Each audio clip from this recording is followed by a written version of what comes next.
Hey guys, I decided to take a quick moment just to shoot a quick video here for you guys, just to give you some basic foundational knowledge of some common corner shapes that often arise from Joseki and some, misplayed invasions and stuff too, that would be pretty quick to digest, especially if I only give you a few, but that with this video may be able to actually power up your game very quickly, uh, you know, and give you some really common occurring ones that are often from Joseki, and of course, maybe net you some captures and some saves in your games. And there's going to be some, we'll start with a really easy one. Of course, don't worry if you don't know it yet, but I'm actually going to show a few that, although are ultra common and sort of almost basic, really, in how common and normal shape they are, like the L shapes. Some of them are, even Dan players or strong Q players don't know. So, um, first of all, there's a small L. I'll just show in advance what I'm going to cover, right? Small L plus one, which is on having a little foot on this side or this side, as well as small L plus two. Okay.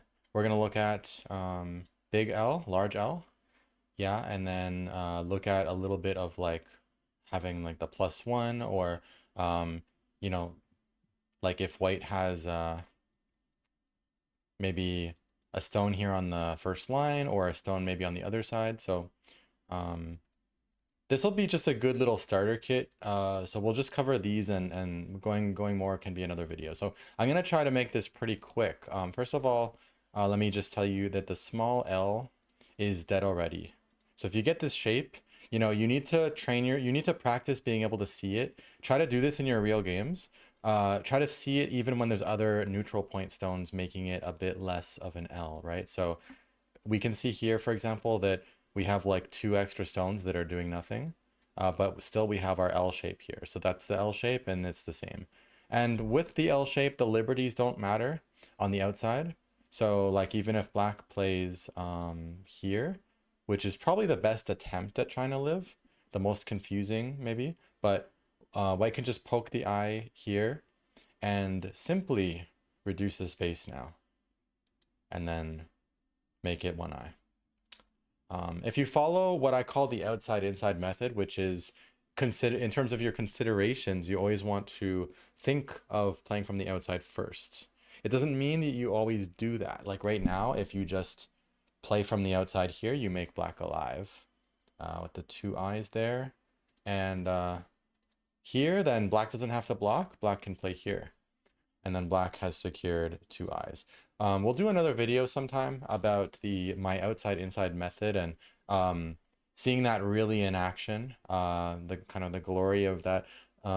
It's not really anything that's really my own fully. It's just basic life and death principles, but I have sort of systemized it in my own way with some, maybe some additions. And so I already have classes on that if you want to check out my Patreon.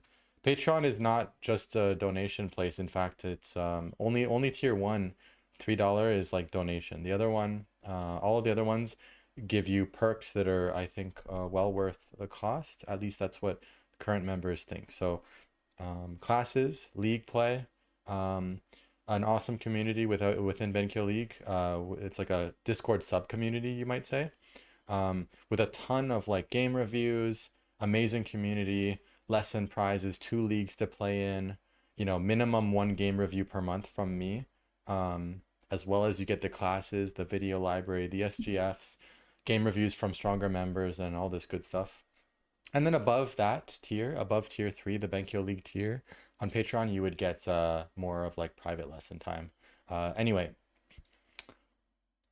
so there's classes for the $10, the tier two, which covers like the outside inside method, as well as like opening stuff, mindset stuff, how to review your games, how do you do handicap as white, how do you this and that, and all kinds of other topics like end game, move values, attacking, right? So anyway, going back to this, um, you know, you would follow that process, then you would find this move. But even once you play inside, you shouldn't just keep playing inside. Now, in this case, it will still work, but it can be the wrong answer sometimes. For example, if this move is forcing white to play here, then that means if the scenario, let's say, is looking like this, then it means it's affected by the outside.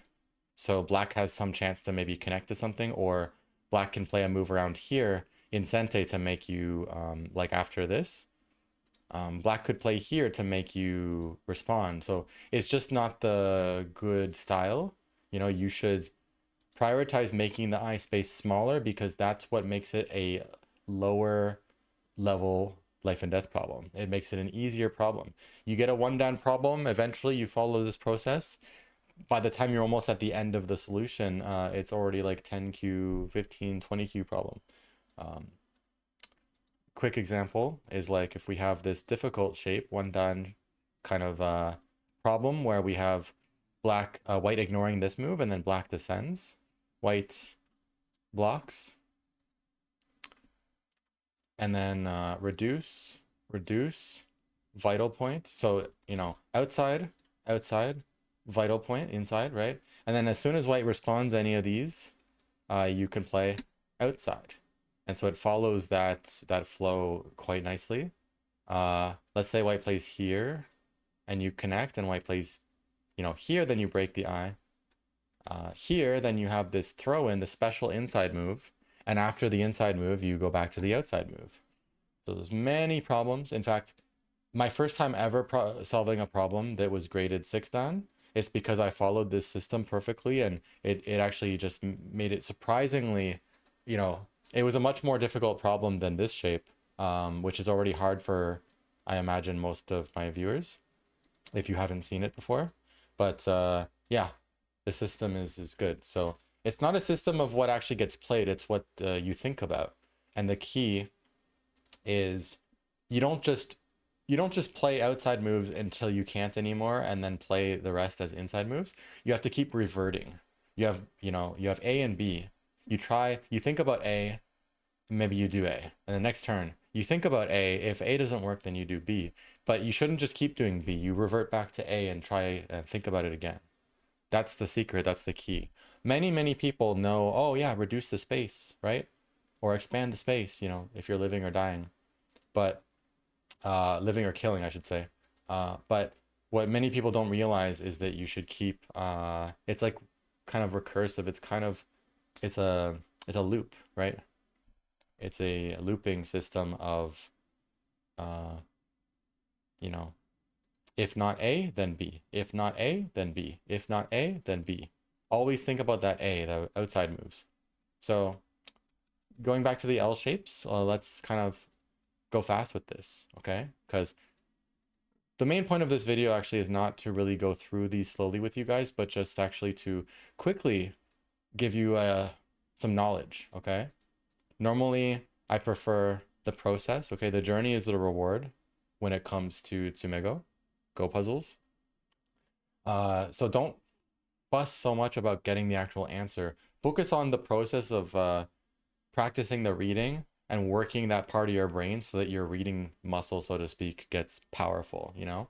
That's how your reading gets good. That's how you can see far ahead and do those mad Hikaru no Go reading skills, right? You know, you have to work that muscle and work it to failure, okay? Don't focus so much on success and finding the answer and stuff. Focus on the process. The process is the bulk of the work, right? It's not like when you find the answer to a problem, you suddenly get some magical bonus that like levels you up or something. Yes, you might realize a technique or something, and it does help. You know, exposure to the answers of Tsumego does help, but the process is generally very valuable, especially if you want to be able to read deeply and read in an organized way. I've got lots of more, you know, videos to make about that, like what kind of order of operations to use for reading in general for like middle game and stuff. I have my own stuff like that for, you know, start with the most ambitious or powerful or sort of profitable idea first and work your way down the ladder.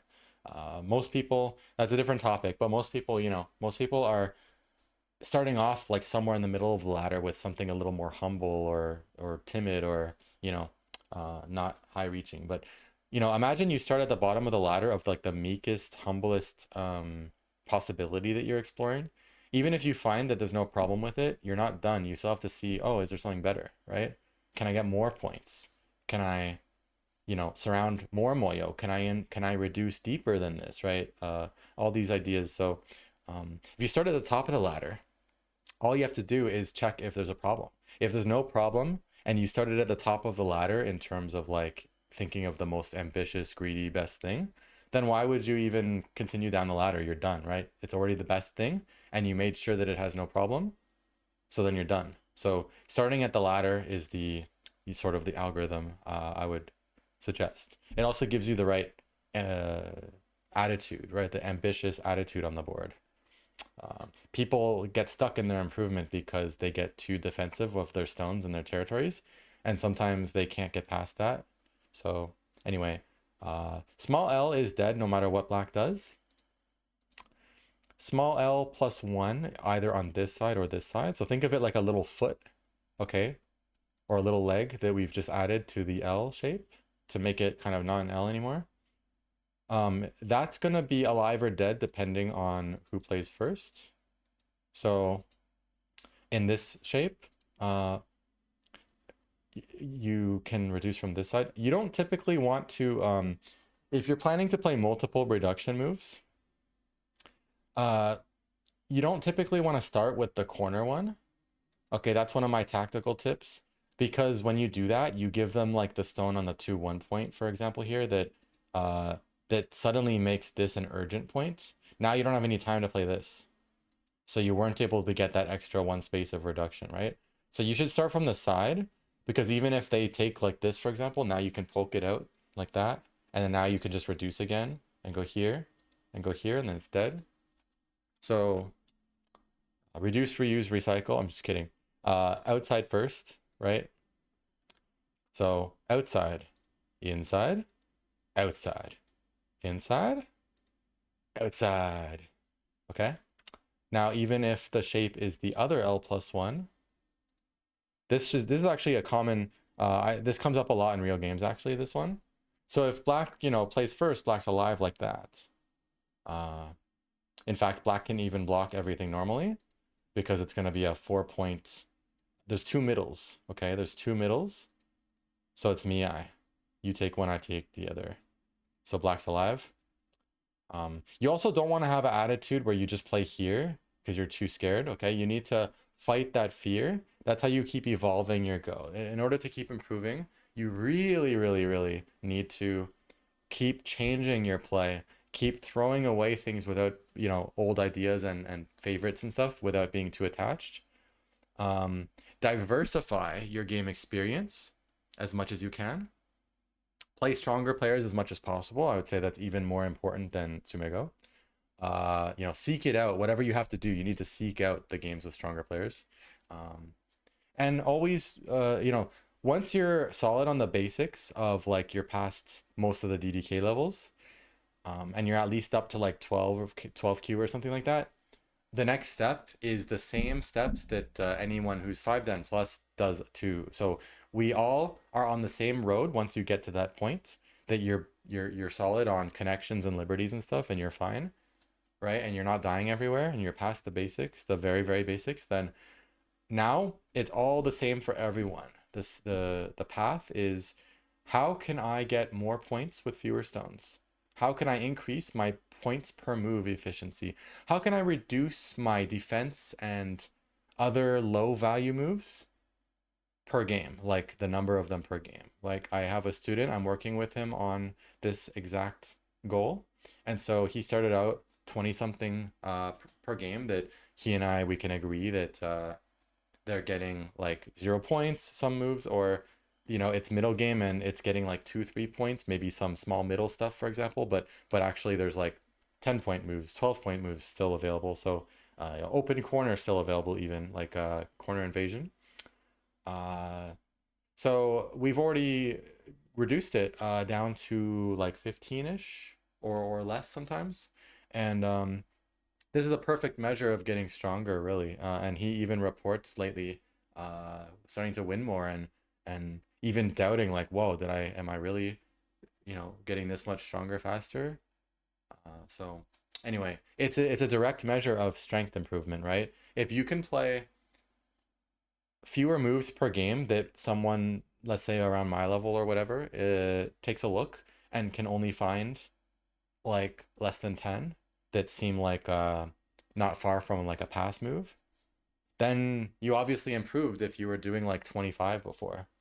And that's going to make a direct impact on the scores of your games and therefore your go level, your rank. Okay. So the road to improvement can almost, the bottom line is almost just as simple as like just points per move. Okay. It's not like all moves you can measure the points. It's not that simple. But um, the trick there actually is that when you do have moves that you can measure the points, you can actually compare. You can actually use them as a point of reference. So those can be like when in doubt moves. Like, oh, I don't know where to play. Nothing's going on really, but I know that the second line move over here is worth like more than 10 points. So let's just take that so I know that I'm getting stuff, right? Instead of risking putting like 2 point move, right? Or some random jump that turns into a dame at the end or something, right? But not only as a when in doubt move, you know, those edge moves, super big edge moves, but also when you have these other moves that might be like super big, seem super big or whatever, but you know, they're not close to the edge or they're not necessarily even grabbing points, so you can't quite measure their, you know, their their point value. Um, or what kind of effect they're going to sort of indirectly have on the score by the end, right? Let's say like a connection or an attack move or whatever, right? Some key point of some sort. What you can do is take some move on the edge of the board somewhere that you do know the count of approximately after studying a little bit of move values and game related stuff, which I have classes and stuff on, by the way. Um, right? And then you compare for yourself for your feeling like, okay, this move over here on the second line or whatever, this is like more than 10 points. I know this, okay? Then that move is the same as like grabbing 10 or 15 stones from your opponent's bowl of stones and grabbing them all as prisoners. That's how big that is. So you ask yourself, do you want that or do you want this other move in the middle? Which one do you feel at that point is bigger? So you still have to feel it out and trust your go strength there, right? To decide if it seems bigger than those sure points, right? Um, but at least you're closer to the truth. You have a concrete thing to compare to and make the conscious choice. Like, okay, I am foregoing, 12 points for this center move. So I know that I'm making that choice. Therefore, I know that I'm declaring this move as being bigger than, 12 points or 10 points. So that is some of the crazy hidden value of knowing the value of moves near the edge of the board. Second line Hane Connect, uh, you know, blocking a second line stone that gives you a clamp follow up, or like capturing a second line stone. These kinds of moves, right? They can be startlingly big if you actually check them out like that. So anyway, that is a little bit of a rant or sort of a tangent to give you guys the path of improvement. Okay, and so when you just kind of like play moves like this, you're not really trying to push that envelope, right? You're not you should check this one and make sure you can't play it, which you can here, right? Make sure you really can't play it before you -1 point. This is actually worse than -1 point because white's not in Atari. Like, yes, white shouldn't connect unless it's endgame, but now they still owe a move there, or you get to capture for like a 2 point capture. So, like a prisoner plus a reduction. So, in fact, when you cower and you play here, you didn't just lose 1 point. It's worse than that. It's like 3. Yeah. And when you add that up all over the board, 3, 4, 1, 5, easily you end up just losing like 20 points, maybe 40, 50 points. So, especially if you play anything in the middle game that like ends up like a pass, um, like a defense that wasn't necessary, or um, like some low value thing that you just don't realize that you're just playing some stuff that just ends up as dame, right? A lot of time when there's a lot of colors, black and white, a lot of stuff in the middle, and they're fighting over little bits and chunks of territory everywhere, even like little mini moyos, you don't realize that you know, your points per move there is like, it's actually quite pitiful if you realize it. It's like sometimes you're getting like 1 or 2 points per stone. When you kind of do the math there, you divide. Or you already have like several points, but then you play like some move and then it only really gains like 4 or something. Meanwhile, somebody plays like you know, a move that's like you know, whatever, like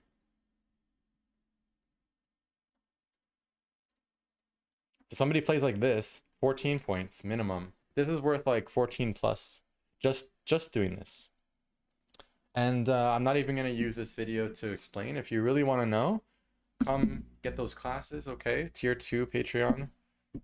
You can check out all about that, as well as Bankyo League and all the awesome stuff that has to offer you by checking out bankyoleague.com in the description, or yeah. So little plugs here and there. Right. So going back to this, yeah, black plays here, then you just pop that. With this other version of the L+1, where is it? Here we go. So my tip, it's actually not just about the corners, like which side to Hane first, right? My actual more generalizable tip is Hane, if you're gonna start reducing with Hane, right? Hane the side that gives them less shape. And what I mean by shape, okay, is like eye shape. So when we play here, they get 3/4 of an eye shape, this kind of like diamond shape that's forming here, right? So if black gets a chance to put it there, obviously this one's an eye, right? And so you've given them like 3/4 of that sort of diamond shape. Whereas if you Hane from this side and they block you, all you gave them was a straight line, which is not that useful for them, right? Straight line is just, now we just reduce again and just pop it in the middle of that 5-point eye space, right? And instead, and of course these are false eyes if black captures these, so we ignore. So between the two Hanes you can play to reduce from the outside, play the one that gives them less of a sort of shapely response, right? The one that gives them less shape.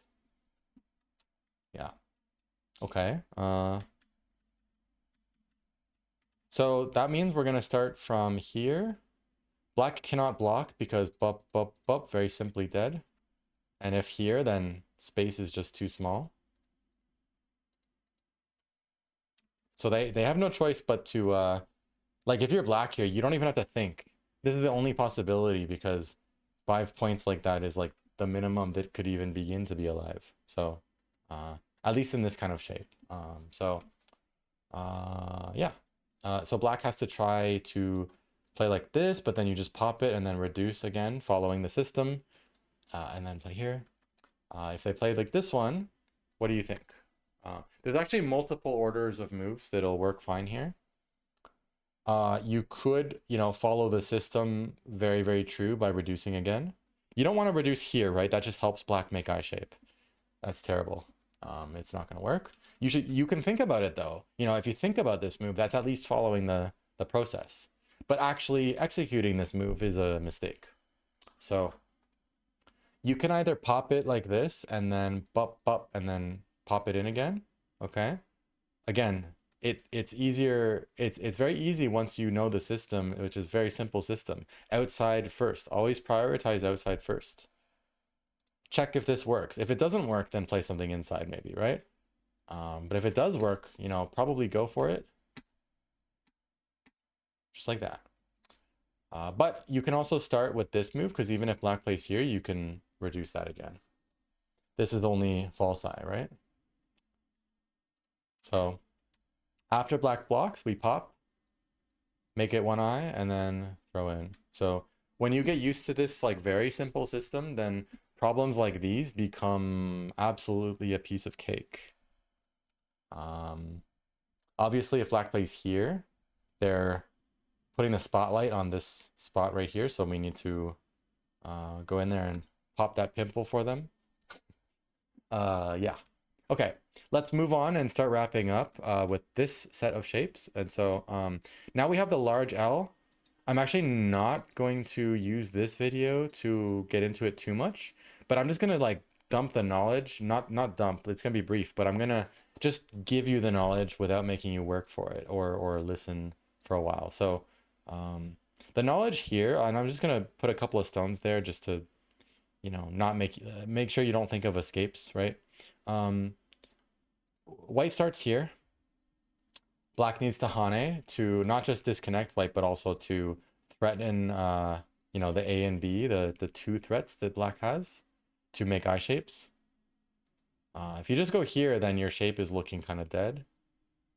So Hane. Now when white plays here, which this doesn't work because black just has two eyes now, which is like one eye and two eye. Even if white pops one here, this links up to form a non-killing shape because there's going to be, if black ever, like, it's a seki, it's not even a seki, but even if it were a seki, like when black takes it off, it's going to be two middles. So this is not one of the killing shapes. The killing shapes are like, let me see, like this, this, this one. What else is there? Am I missing something? Mostly these, right? Oh, this one. And this one. Yeah. There might be something I forgot, but these are basically the main killing shapes.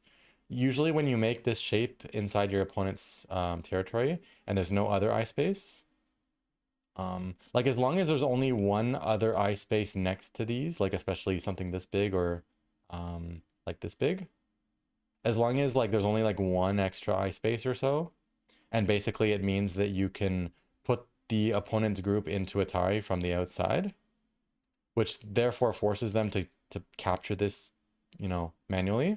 That means you get the chance to play right in the middle at the end. So all of these either have a middle or are too small for it to even matter. Like if this is, you know, if these are taking up most of your opponent's eye space, then their eye space is already too small and they can't live, right? It's already one eye. Or if they capture this one, you just play in the middle at the end. Capture this one, then middle. Capture this one, they're dead in Gote because it doesn't even have a middle and it's also too small. Capture this one, then you play in the middle there, middle there, middle there. You see? So there are some other shapes, like 6, for example, that in some cases can kill. Like even this, even ending up putting these can sometimes kill after they capture you, but that's only like in the corner, for instance. It's only and it depends on liberties and stuff. It's more complicated. So the reliable kill shapes are these ones, like up to 5 stones, but not like this, right? This one, you know, if white takes it off, now there's 2 middles. So if black plays one, white can play the other. So it's not a killing shape. So like non-killing shapes, just a quick example before we go back, would be like, that's a non-killing shape. That's a non-killing shape. This is a non-killing shape, you know, just for example. Okay, right. So those would all have 2 middles after white takes it off, yeah. Okay, so the correct thing for this is, in the case where there's no extra liberties on the outside, then after here, black has to put up with this sort of ko. You shouldn't Atari here because now it's a direct ko. Like if it's like this, then black is dead. But if you descend with an extra space, remember what we said about spaces, right? If there's more than one extra space along with the killing shape, it won't die. Like here, even if black gives up and then even if white connects, this is now Seki. So if black captures white, then there's a middle and then black dies. But if black doesn't touch it and just lets white keep playing, white actually cannot kill black because once white adds a stone to this, they don't have a killing shape anymore. So it's a Seki. Both of them are alive. But, you know, if the space is filled already, then suddenly all white has to do is put black into Atari from the outside, forcing black to play here, and then dead, right? So I'm not going to talk too much about what Thousand Year Ko is because it's a little complicated. You can look it up. But it's somewhere in the limbo between life and death, okay? And it's a little bit better for black than having it's a lot better for black than a direct Ko. White has to take many steps to be able to finally put this whole thing into Atari and then fight a black takes first Ko at the end of that. So all these liberties have to be basically filled before white can even make an attempt. So like this, and then put themselves in danger like that. Okay. And of course, if white connects it, they can make a Seki. Okay. Right. So that's the correct answer. Like if black tries to play here, white just goes here, and it's not going to work out well for black. Black can try Tesuji, special finesse move. But now when white tries to go home, black cannot Atari. It's self-Atari. So that's why the outside liberties matter. I'm going to show, for comparison, I'm going to show what happens with the large L with any extra liberties. So the answer for no liberties on the outside, okay, and of course the story is totally different if white starts out with this or this. Then you can just kill, basically, or, yeah, get some good results. So, but with no liberties on the outside, the best for both is this Thousand Year Ko that white can create in Sente, and then white Tanukis plays away.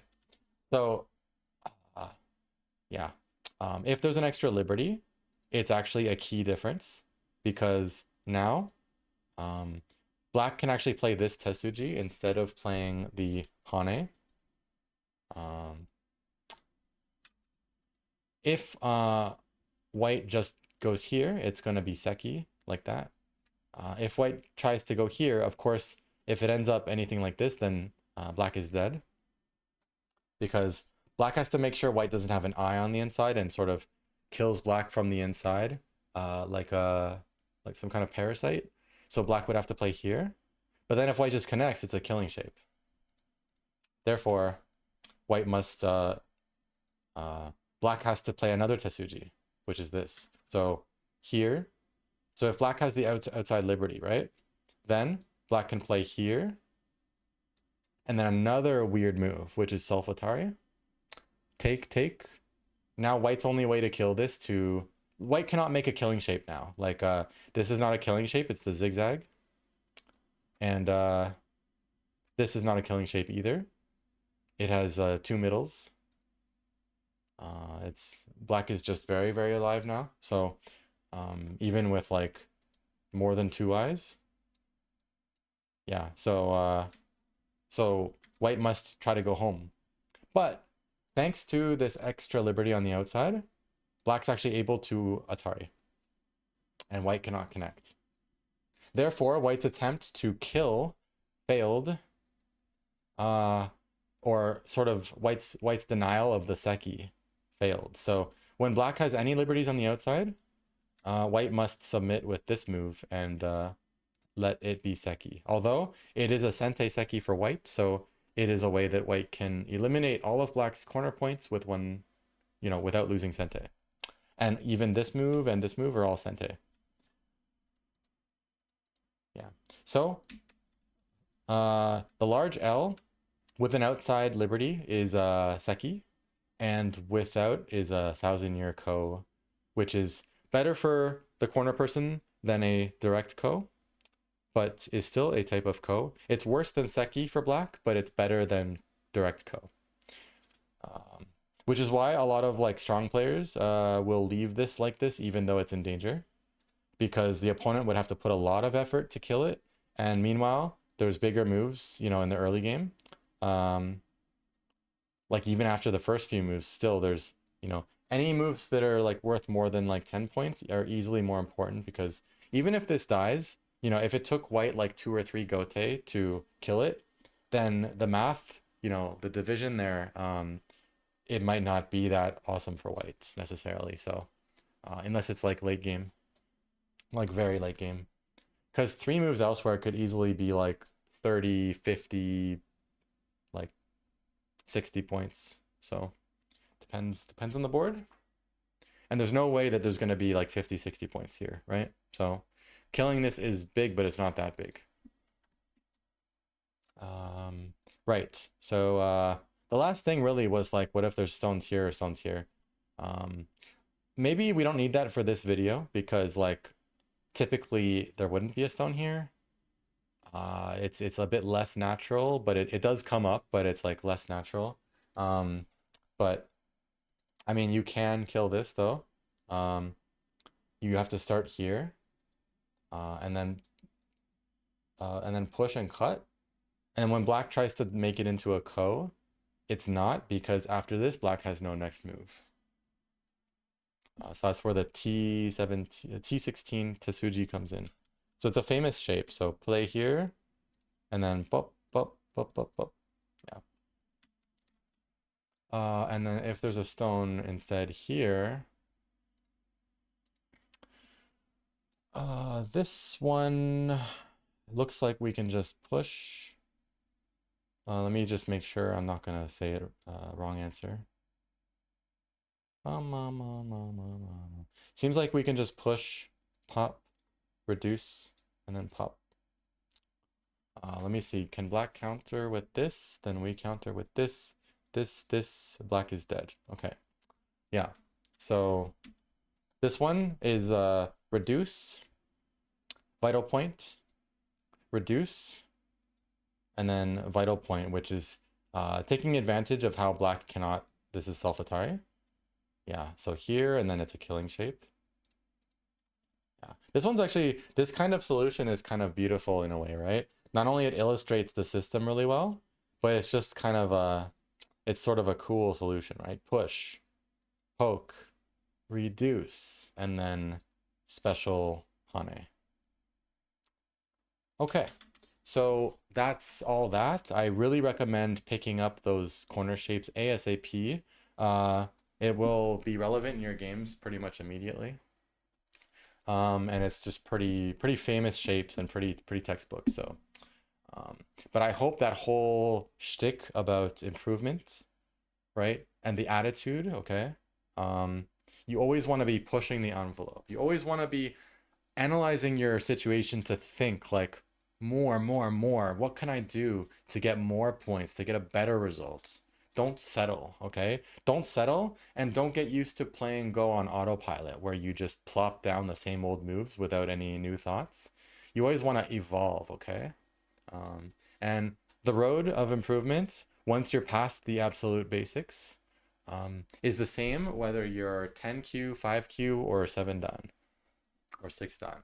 It's points per move. It's minimizing those defensive and low value moves that are like getting, let's say, like less than 5 points in a move, like unnecessary connect. Like it's very when we learn a lot of these DDK like 15 20Q tips and stuff, there's it's a double-edged sword in a sense that it helps us with grasping the basics and stop dying everywhere and stuff, but it also is in direct conflict with the more advanced kind of improvements as well, for the most part. Yeah, if you start dying too much or just having sloppy basics that's getting you cut up too much and stuff, then of course you revisit that, you hone that, and then you go back to normal. But in general, I've been teaching for like 14 years now, and have my own personal experiences too, of course, and many current students. And what I see, the most common, number one most common thing that seems to make people slow down improvement, is like defensiveness and also lack of change. There's two things. Uh, yeah, like not changing how you play anymore, holding yourself back from trying enough new things, and uh holding too tightly to like your old way of doing things, and um somehow afraid to lose that, even though it's even if you wake up tomorrow and you play like super, super different and, you know, really out there, you're not losing the other. You can revert back with a snap of a finger. It's there. In fact, you're gonna revert without even wanting to revert, and it's gonna be annoying, and then you have to consciously be like, no, no, we play the new way now. We play the new way now. So you have nothing to fear when it comes to losing the rank you had before or the strength you had before. It's not going anywhere. In fact, we want it to go somewhere. Okay, we want it to GTFO. So that's very important. And then yeah, and then you should too much offense, you know, I usually think too much offense is better than too much defense, because at least the offense, they're kind of equal problems almost, except that offense at least is pressuring your opponent, and offense at least is walking a straight line towards the game's objective, which is to have the most points, not the most survived groups, right?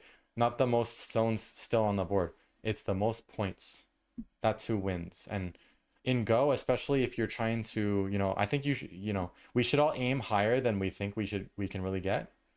You know, to reach the moon, aim for the stars. So, um, you know, it's not gonna hurt if your goal is like 1 dan, or if your goal is like 5Q, it's not gonna hurt you to aim for 5 dan.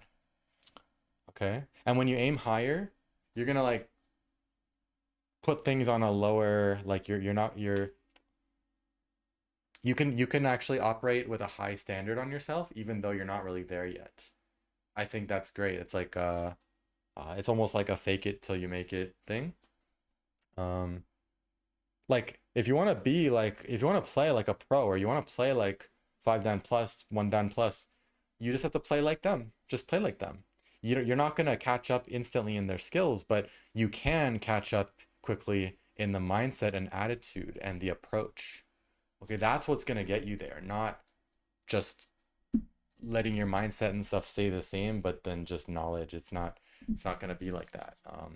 In fact, I think the habits and mindset is what really propels people so much, that it's like, if I have a student, whenever I have a student that like I know has that mindset, or has gained that mindset, the right attitude, and uh it's like, even if I stop teaching them, they're gonna get there whether I do anything or not. They're gonna reach those levels. So yeah, there's a lot of internal stuff we need to make a choice on and act on. But yeah, bottom line, Go is about improvement is change and evolution, and we, you know, pushing the envelope and having the attitude of like trying to find better and better and better moves. And bottom line, Go is a game of who has more points. And so whenever we do like all this unnecessary stuff that out of fear, especially fear, right? We're so much more afraid of losing groups than we are of losing points. But if you think about it in a new perspective, I know it's easier said than done, but I'm still trying to inspire this kind of change, wild change. Stones, what are they, right? Stones have ever-changing functions on the board. And sometimes even 2 stones can be stones that determine the game if they're captured, right? That's because they could be cutting weak groups, and somebody really needs to benefit from exploiting those weak groups, or having the opponent spend low value defense moves on those weak groups to take care of them. That way we can actually get enough profit, directly or indirectly, to win the game. Because the reason somebody would have weak groups usually is because they like took more points than you or something, but then they're paying the price, right? If you're both playing equally well. So in that scenario, you know, a cutting group can be super, super important. But suddenly, if those 2 groups settle, suddenly the cutting group might be something that we can throw away. And anyway, tying back to the stones thing, okay, yes, stones of any size, even a single or 2 stones, can be insanely important sometimes. But all the other times, 2 stones is just 4 points, right? All a stone does is make the intersection worth 1 more point. So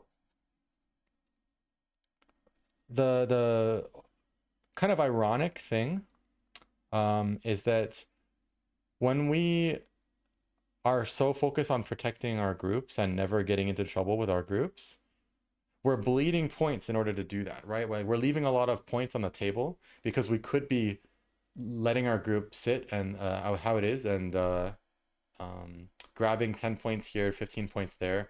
There's always moves in the middle game that are easily 10, 15 points, especially when it's early enough that there are still side extensions left, right? Then all of those moves are worth like 10 plus usually, at least.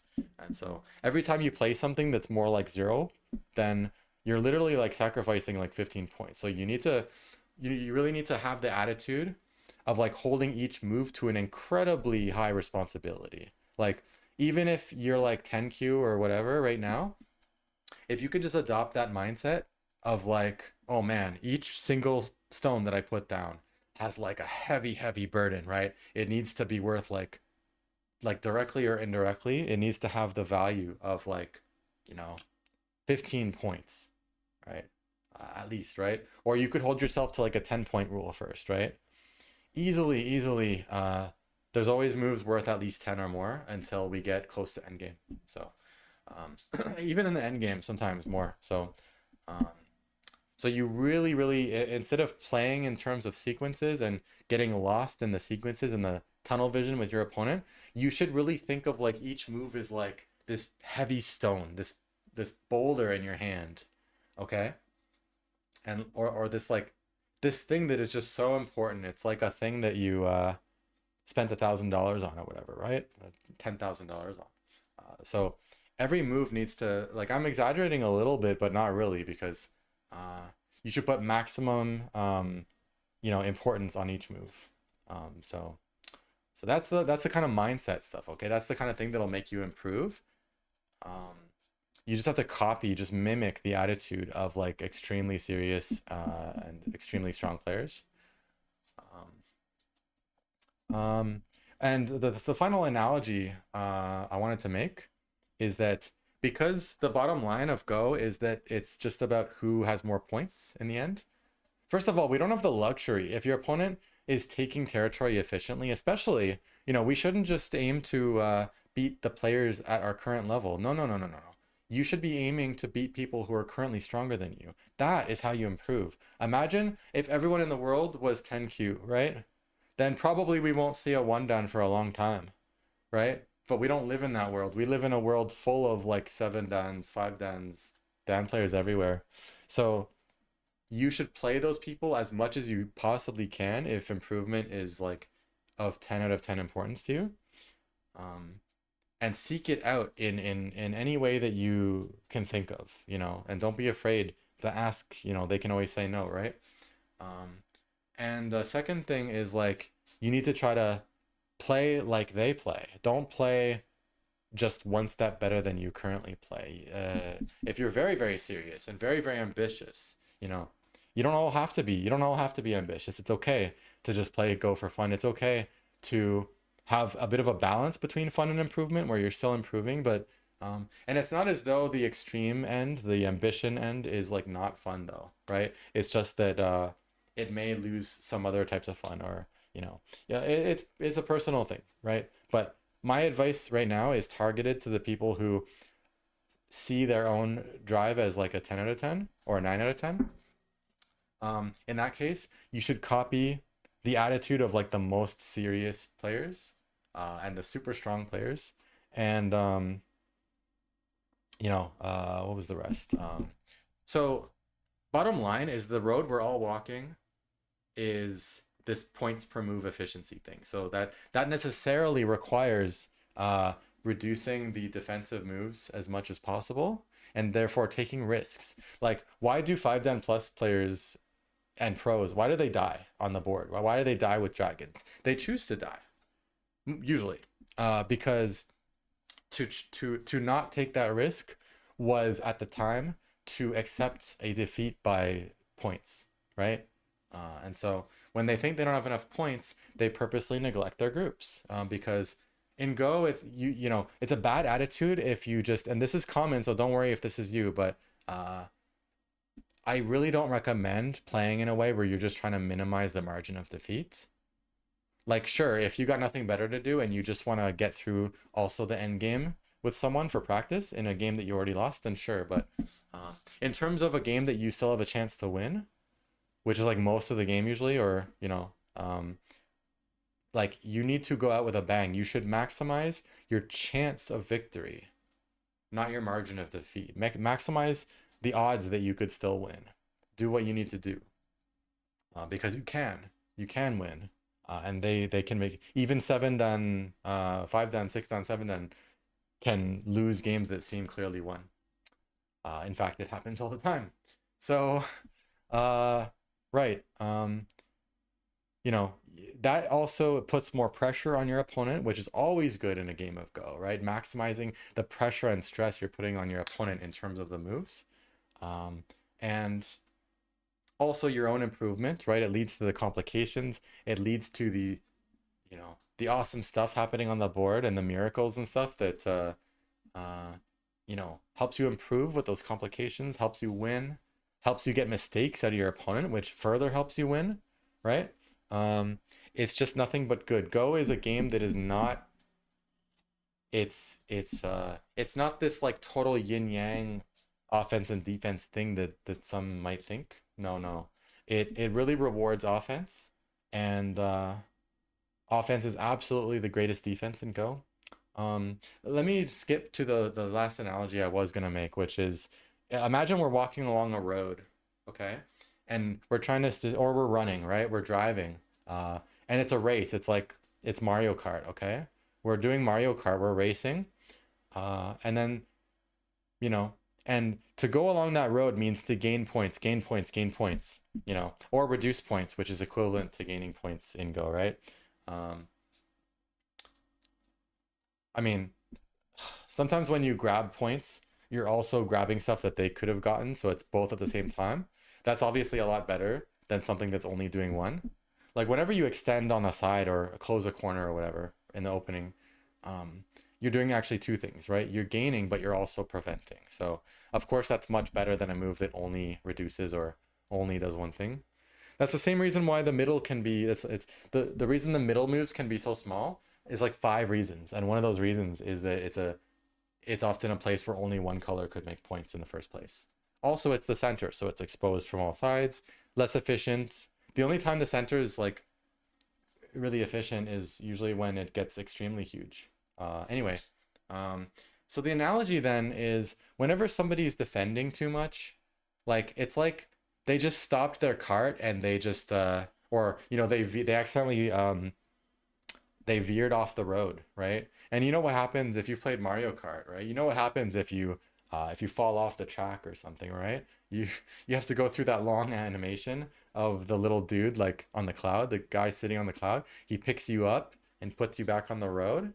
It takes so long, and you also have to ramp up your speed from zero again, right? So you lose so much time from that. Even if we just make an analogy of just like walking aside to like go, take a pee in the woods or something, right?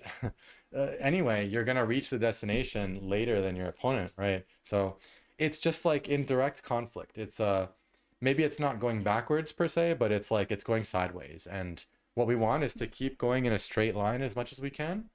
And that's about taking points, taking points, taking points. And guess what? One of the best ways to pressure your opponent, which is always good, is taking a lot of points. That's the most basic way to pressure your opponent in a game of Go, is just simply taking points very quickly and efficiently, right? They will naturally be pressured by that, as long as they're actually counting the board and sort of doing good practices. There's all kinds of other ways to pressure your opponent too, and they're basically all good. So one other way of thinking about it is you really, really don't want to play a move that makes your opponent have an easy time. So like, for example, if your opponent has a sort of like an exposed moyo in the center or somewhere, you don't want to play a move that just gives them a really obvious blocking move that just finishes everything. If you can, you want to find an awkward spot where you sort of calculate that they can't capture you, but that also makes it really tricky for them to figure out the shape to do the damage control on their territory. You don't just want to like give it, let them have it easy, right? You got to find the pain spots, okay? Um, Same thing with like whenever you defend, no one ever really got sad that their opponent defended, right? it's always a smile. You know, you want to put a grimace on their face. You want, like, not in a toxic kind of weird way, but like we're talking about the board. You know, if you want to play strong, um, you know, there's a bit of a, it's not a meme, but you know, it's a you know, it's a thing in a lot of like certainly my Go club back in the day. Well, with my friends and even other Go clubs, I've heard this too. So it's definitely not only from some of the Go clubs I went to a lot, but it's a good move is one that makes your opponent feel bad. Okay, and it's funny. I have a little story like. Um, you know, at University of Toronto Go Club, you know, this is the attitude that we had all the time. Of course, it's a club filled with strong players, but I remember I went to another club and there's a dude. He, you know, I was like a bit weaker at that time, and he was like 6, 7 done. And I heard from like this young student of his that was he was talking to me, and he said like, oh, I'm not supposed to tell you something something. And I asked him what it was, and then he said that apparently the teacher thought I would somehow be offended. I mean, the guy is like, how to say, he's not like a super polite kind of teacher guy. He's like a, I don't know, like more of a badass or whatever, right? But so he would say that the same thing, that you know, good moves make your opponent feel bad, basically. And it seems like he didn't want to. It seems like this guy I'm talking about, right? It seems like he didn't want to disillusion me or something. He thought it's like revealing that there's like no Santa or something. It's very. I found it very amusing at the time because it's like, whoa, he views me like some kind of saint of Go or something. It's kind of funny. Um, but yeah, no, you know, almost no matter where you go, like I think a lot of people would agree that the good moves, the really good moves, especially in the more complex board positions, um, or just like after the opening stage, basically, make your opponent feel bad.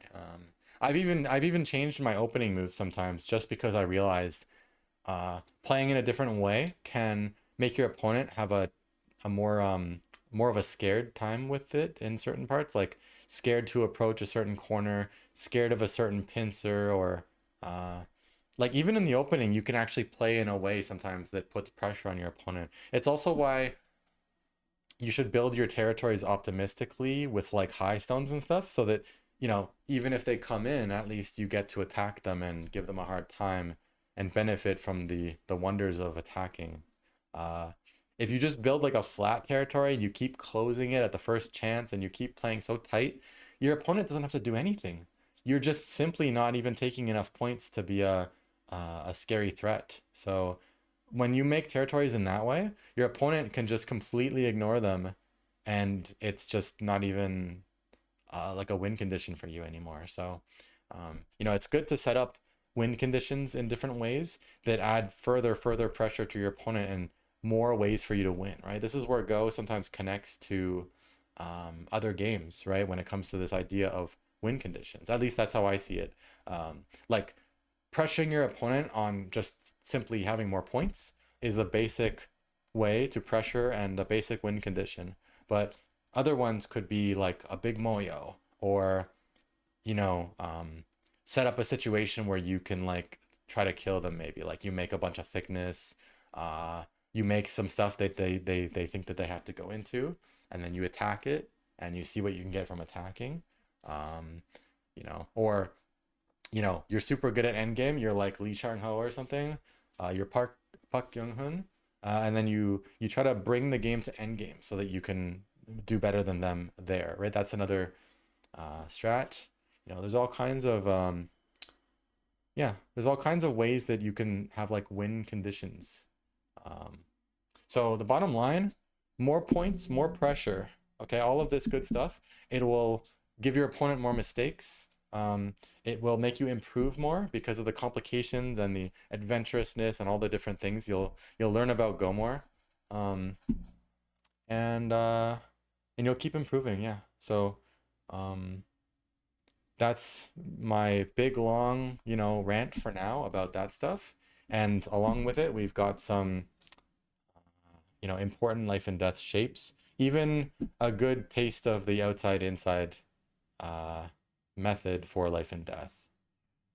So if you're interested in a lot more of this kind of thing and you want to get really involved with me and my community of Benkyo League and the classes and all that good stuff, you should check out benkyoleague.com. It's just you can just scroll down through to see the rundown, and there's quite a lot of stuff in there. Like Benkyo League alone, we're adding more facets of sort of like features into the league more and more and more over time, as well as continuously and constantly improving each existing part of it too.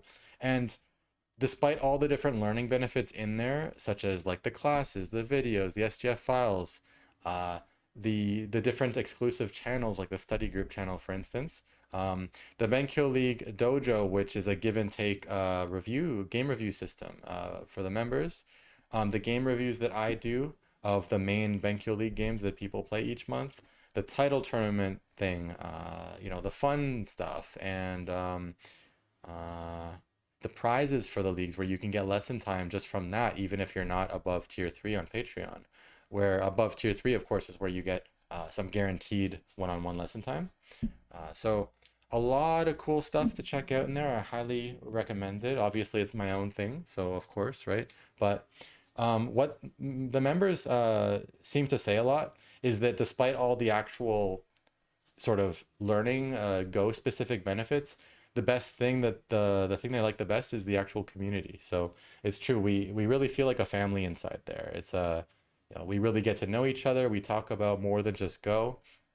People volunteer to help each other improve and do game reviews and play with each other, even when there's nothing in it for the stronger player besides just the satisfaction and those other things. So um, even before I made the channel called Benkyo League Dojo, which is the give and take game review system, peer review system. Even before that, people were just like game reviewing for each other, jumping into VC voice chats together. So highly recommend. Um, and please also leave some comments for me about this video. We covered a lot of different topics, and I kind of want to see how you guys react to this kind of video. Obviously, it's a bit odd with nothing happening in the background once I stopped doing the life and death stuff. Um, but I've been thinking of doing like a podcasty type of thing anyway, so I'd be interested to hear your thoughts on me doing kind of like a podcast or some kind of talk only. I could do like walk and talk videos even, but something like that, right? So I'd like to hear your thoughts on like the podcast thing, the life and death stuff, the outside inside method, any questions you might have about the Benkyo League or the classes or any of that. Um, improvement, right? Improvement, offense and defense, and all these, improvement walls, all this topic that we covered today. I have lots more. I have to literally hold myself back from, we're already past an hour actually, which is amazing. And I could go for 10. So I have so much that I really want to share and say. But, an hour long video is already kind of crazy. So let's end that here. So thanks a lot for watching. Comments really help the YouTube algorithm. Obviously, clicking like and different things like that help it too. It's all about engagement, okay? So if you can tell YouTube that you're engaging with the video, uh, which is why watch time, duration also matters, but comments are worth so much. So I really appreciate that. And of course, I usually respond very quickly. So, even when you ask me like actual Go questions, actual technical questions, or make suggestions or anything like that. So I appreciate all of it. Your feedback is gold. And yeah, look forward to continued uploads at an increased frequency over time. I'm being very careful to focus on reliability now rather than, ambition or whatever with the speed of going to 2 and 3 and then but I really think that in 2024 we'll easily be able to achieve daily uploads due to the way that I'm making the videos now, which is actually much lower effort, but at the same time kind of not, right? It's like the content is there, the quality and some depending is like also there, but just less of like editing and stuff like that, and just boom, pumping out videos. So yeah, anyway, that's the plan. looking forward to some comments, and I really hope that I make a mark on someone's improvement with if some of the things click or inspire some of the people listening to the video. Yeah. Happy improving. I hope all of you can reach your goals, whether that's 1 dan, 5 dan, um, increasing your enjoyment of the game, finding peace with where you are in your Go journey, and not necessarily letting yourself anymore get overtaken by, you know, all the content and all the other people around that are so focused on getting better, getting better. So we all have our own goals and our own, um, yeah, sort of agenda with Go that we need to be true to ourselves about and figure out. So, um, yeah, but just remember that most of the improvement, first you have to get your attitude and mindset and habits in the right place. And for those who are extremely serious, just, you know, try to mimic the super strong and super serious players. Aim very, very high and don't treat yourself like your current level, whatever it is, because you should aim higher and aspire higher. And, you know, um, if you try to get over an extremely high hurdle, like at least if you fail, you'll still jump very high. Okay, let's end it there. I'll see you guys in the next one.